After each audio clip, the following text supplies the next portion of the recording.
नमस्कार, मेरा नाम प्रशांत है और आप देखना शुरू कर चुके हैं आपका अपना खुद का चैनल खुदरंग। बहुजन समाज पार्टी का मेन गेट हमारे ठीक पीछे है और हमारे साथ बहुजन समाज पार्टी के भीतर की अंदरूनी खबरों के लिए जाने जाने वाले वरिष्ठ पत्रकार राजपथ के संपादक सैयद कासिम सर हैं। सर, बहुत बहुत स्वागत है आपका। Thank you Prashant, thank you.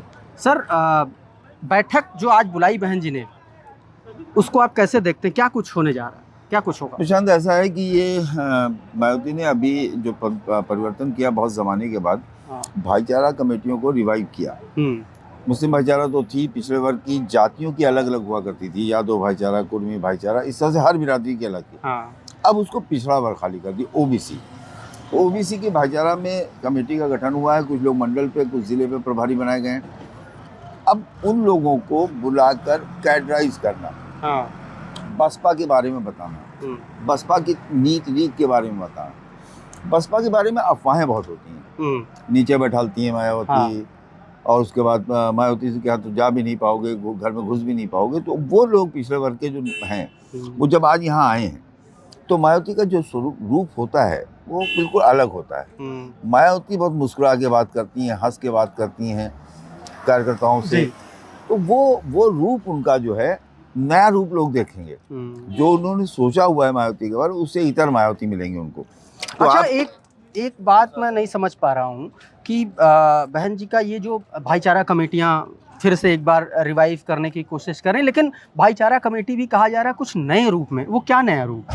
नए रूप में ये है कि जातियों की जगह पे पिछड़ा वर्ग, एक बात, मंडल की जगह पे जिले पे भी, विधानसभा पे भी। ये भाईचारा कमेटियां इनकी बनी थी जब इनकी बहुमत की सरकार बनी थी। लोग बहुत थे, पार्टी बड़ी थी, पद कम होते हैं बहुजन समाज पार्टी में, तो सबका समायोजन करने के लिए भाईचारा कमेटियां बना दी गई थी। ये जो वोट मिला था उससे पहले भाईचारा कमेटियां नहीं थी। काशीराम ने तो बहुजन समाज बनाया था जी। उसमें और सबसे ज़्यादा कुर्मी जीतता था बसपा से, यादव जीतता था बसपा से।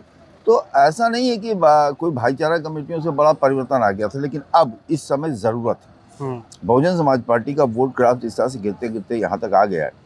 ऐसे में बहुजन समाज पार्टी को ज़रूरत है अपने आप को पिछड़े समाज तक ले जाने की, और उसी का प्रयास कर रही है मायावती कि पिछड़े समाज तक उसको लेके जा सकें।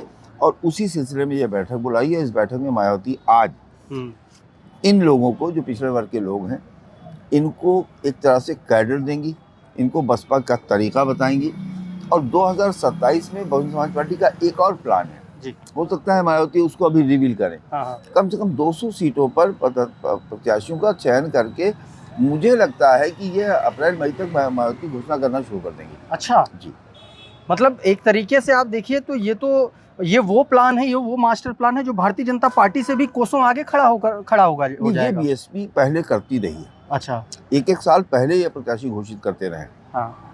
अब उसमें गिरावट आ गई थी, अब नहीं हो पा रहा था। उसके कई कारण थे। एक तो बहुजन समाज पार्टी का जनाधार कम हुआ, तो टिकट मांगने वाले कम हुए। बसपा का कमिटेड वोट घटा, तो लोग पार्टी छोड़ के जाने लगे। नेताओं ने आने की कोशिश अगर की तो कोऑर्डिनेटर्स उनको मायावती तक लेके नहीं आए।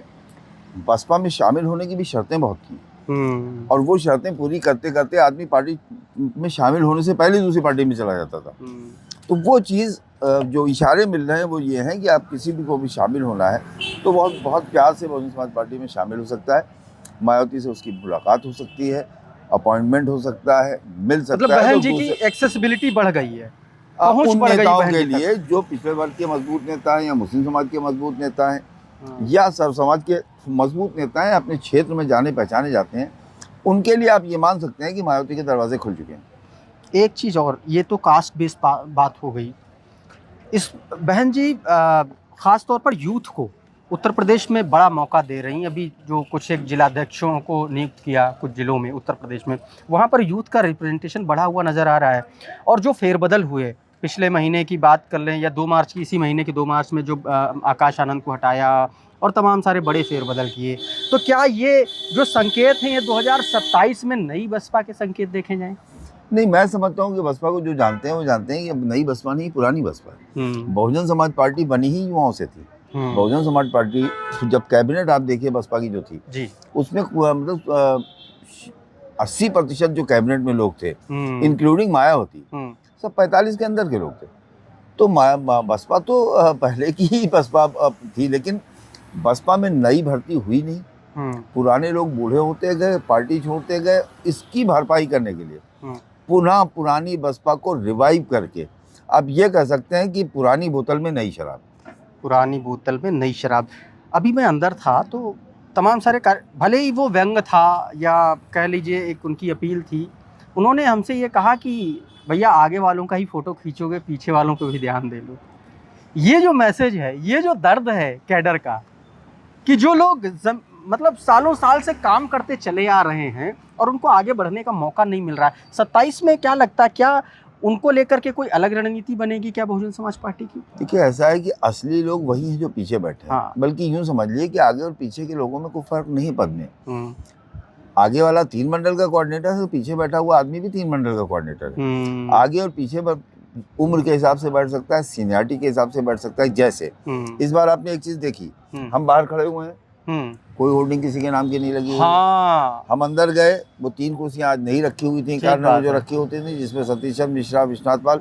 अब एससी मिश्रा, विश्वनाथ पाल भी कार्यकर्ताओं के बराबर बैठे हुए हैं। तो पीछे वालों का ये जो दर्द है, वो जब बाहर निकलेंगे तो बदल चुका होगा। वो कहेंगे जहां हम बैठे थे जिस कुर्सी पे, उसी पे एससी मिश्रा बैठे थे, उसी पे विश्वनाथ पाल बैठे थे, उसी पे नौशाद अली बैठे थे, और उसी पे क्या कहते हैं शमसुद्दीन रानी और आपके घनश्याम खरवार बैठे थे। तो ये एक बड़ा मैसेज देने की अपने ग्रास रूट लेवल के कैडर को देने की कोशिश है कि देखिए सब लोग पार्टी में बराबर हों, सब लोग अगर जी जान से काम करेंगे तभी काम हो पाएगा, वरना बाहर बैठिए। मायावती का तरीका ये है कि मायावती संकेतों की भाषा में बात करती हैं और जो संकेत को समझ जाता है। हाँ। जैसे आपने बहुजन समाज पार्टी की बीट को जिस तरह से पकड़ा है, मुझे लगता है कि लखनऊ में बैठा हुआ कोई भी पत्रकार बहुजन समाज पार्टी की वो खबरें नहीं ला पाता जो आप ले आते हैं। और जितना आप देखे जाते हैं, देखिए बहुजन समाज पार्टी का वोटर हो या सपोर्टर हो, बड़ा कमिटेड है। वो अगर अपने नेता की कहीं पर जरा सी भी उसके पक्ष में बात देख रहा है, पॉजिटिव देख रहा है, आमतौर पे मीडिया उनकी बसपा की नेगेटिव बात करती है। आप या हम कोशिश करते हैं कि बसपा की जो अच्छाई है वो भी बताई जाए, पॉजिटिव एस्पेक्ट भी बताया जाए, और उसकी एक क्रिटिसिज्म भी हो तो एक वैल्यूएबल क्रिटिसिज्म हो। तो वो आप ये समझिए कि ये जो पीछे के लोग थे वो आपको अपने चैनल पे देखना चाहते हैं, इसलिए उनका कहना था कि भैया हमारी भी फोटो। तो मैं क्या करता हूँ, मैं पीछे के गेट से जब एंट्री करता हूँ तो मैं वहीं से कैमरा जो है वो शुरू कर देता हूँ और पीछे से करते करते आगे चलाता हूँ। तो आगे वाले एकदम आखिर में आते हैं, पीछे वाले पहले आ जाते हैं, इसलिए लोग बीच भी करते हैं। तो अच्छा सर, एक और आखिरी सवाल मैं जानना चाह रहा हूँ, क्योंकि आकाश आनंद को लेकर के बड़ी बात हो रही है। आनंद कुमार भी बहुत ज़्यादा सक्रिय है नहीं, क्या आकाश आनंद 27 से पहले कोई गुंजाइश है उनके लिए, आपको कुछ लग रहा है? देखो प्रशांत, एक बड़ी बात आपके चैनल पर कहने जा रहा हूँ, मैंने कभी नहीं कही है।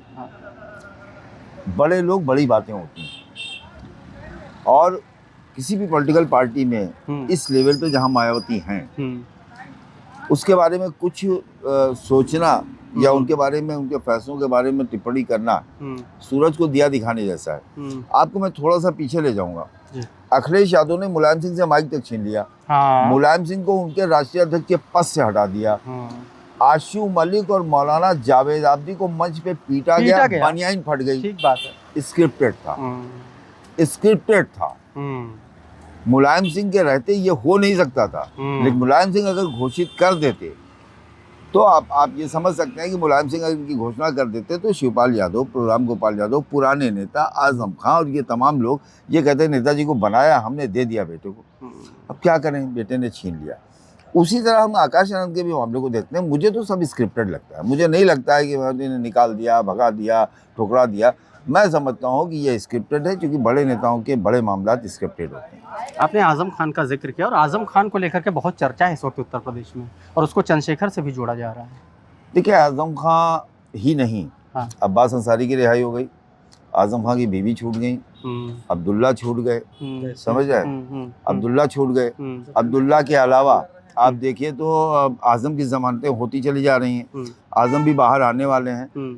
भारतीय जनता पार्टी बहुत समझदार पार्टी है, लेकिन साथ में ये भी कि मुसलमान को अखिलेश संभाल भी नहीं पा रहे हैं, तो अब उसका कोई ना कोई तो तरीका निकलेगा। बहुजन समाज पार्टी का जो प्लान ऑफ एक्शन है दलित और मुस्लिम को लेकर के, और जो आजम खान और चंद्रशेखर आजाद एक समीकरण बनाने की चर्चा चल रही है। बहुजन समाज पार्टी में कभी किसी आजम, किसी जफरयाब, किसी कमरयाब, किसी फायरब्रांड नेता के लिए जगह नहीं थी।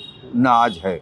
बहुजन समाज पार्टी में नसीमुद्दीन सिद्दीकी, नौशाद अली, मुनकाद अली, शमशुद्दीन रायनी, जिनका कोई नाम नहीं जानता है, उनको बहुजन समाज पार्टी टिकट देती है अपने समाज से जीत के, और बहुजन समाज पार्टी उनको इतना बड़ा कर देती है कि बड़े नाम हो जाते हैं।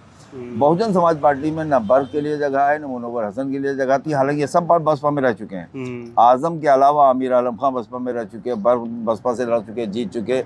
तबस्सुम जो है इकरा हसन की माँ बसपा से लड़ चुकी, जीत चुकी। बहुजन समाज पार्टी से रह के ये लोग सब जा चुके हैं। लेकिन बहुजन समाज पार्टी में ऐसे लोगों के लिए जगह नहीं है, क्योंकि बहुजन समाज पार्टी में जो अनुशासन है वहाँ पर इस टाइप के लोग रुक नहीं सकते हैं। तो इसलिए आजम खां और बसपा के बारे में सोचना ये बहुत दूर की बात है। और रही बात चंद्रशेखर की, तो इसमें कोई शक नहीं कि चंद्रशेखर इस वक्त मुसलमानों की एक बड़ी पसंद बना हुआ है, और उसमें अगर आजम खां का सहारा पाता है। पश्चिमी उत्तर प्रदेश का वो हिस्सा जहां पर मुस्लिम और दलित मिलकर के बड़ा दलित वोट तो अभी उसको नहीं मिला है। नगीना से भी वो जीता है तो वहाँ 60% प्लस मुस्लिम वोट, ठीक बात है, हाँ, 60 प्लस। और एससी के 4 कैंडिडेट थे। मुसलमानों का वोट अकेला मिला जब आंधी चल रही थी अखिलेश और राहुल गांधी की, तब मुस्लिम वोट वो लेके चला गया। अभी कैराना में आमिर आलम और उनके लड़के नवाजिश ने ज्वाइन किए भीम आर्मी। तो आप ये समझ सकते हैं कि मुसलमानों में उसकी पैठ बढ़ रही है। आजम खुद तो मुझे नहीं लगता है कि कहीं जाएंगे, लेकिन अब अब्दुल्ला या तंजीम या उनके लोग कोई फैसला ले लें तो इसमें कोई चौंकना। आज जो बैठक हुई है इस दफ्तर में, इस बैठक का इम्पैक्ट 27 में कितना पड़ता हुआ देख रहे हैं आप? अभी बहुत ज़्यादा इम्पैक्ट तब तक नहीं दिखाई देगा, क्योंकि मैं अंदर बैठे हुए तमाम चेहरों को देख रहा था। कोई पिछला चेहरा ऐसा नहीं था जिसको ज़िला जानता हो। तो जब ज्वाइनिंग होगी, बड़े नेता आएंगे जिनकी हैसियत होगी, तब इस पर कुछ कहा जा सकता है। लेकिन इसे एक प्रयास के रूप में मैं देख रहा हूँ। बहुत बहुत शुक्रिया सर, बहुत बहुत धन्यवाद हमसे जुड़ने के लिए। आप सभी दर्शकों का भी बहुत बहुत शुक्रिया, बहुत बहुत धन्यवाद। आप जुड़े रहिए, आप देखते रहिए आपका अपना खुद का चैनल खुद रंग। नमस्कार।